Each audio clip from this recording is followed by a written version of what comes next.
Servus, das ist der Joe von Monaco Company. An einem Sonntagnachmittag geht man halt mal ein bisschen spazieren und parkt, wo wir halt gerade einen Parkplatz finden. Ne? Und wo treibt es uns hin? Schaut mal her.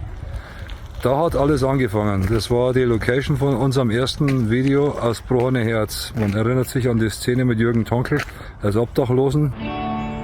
Wenn du durch nasse Straßen gehst und nimmer weißt wohin.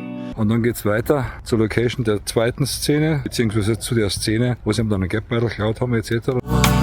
Dass man ihm keinen Schmerz mehr durchkommt. Jetzt gehen wir noch ein Stückchen weiter, dann kommen wir zu der Bank, wo der Jürgen Tonkel und der Luki Zapata und Uwe Schulze als Obdachlose gesessen sind.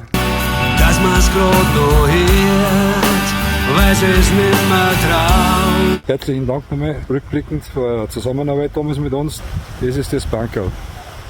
Und wir sind jetzt in Untergiersing. Untergiersing ist natürlich irgendwie ein Refugium für sich, ne, weil man unterscheidet ja als Urmünchner, so wie ich, also da gibt es eigentlich nur Giersing, Schlachthof und Sendling, sonst hat es da nichts gegeben. Also da hat auch München dann aufgehört, ne? Also auch sagen wir mal, im jugendlichen Zusammenleben. Und das ist der Weiher. Da haben wir Eishockey gespielt. Die Isarauen von Untergiersing, das ist Isar, hat kein Hochwasser und sie fließt dahin wie ein langsamer Shuffle Groove oder Mittempo-Shuffle, kann man sagen. Ne?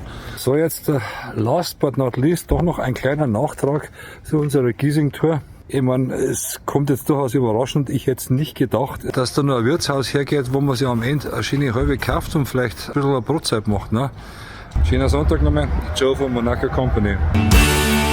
Das gebrochene Herz schlägt nicht mehr ganz so laut, dass man's grad noch hört, weil es nicht mehr traut.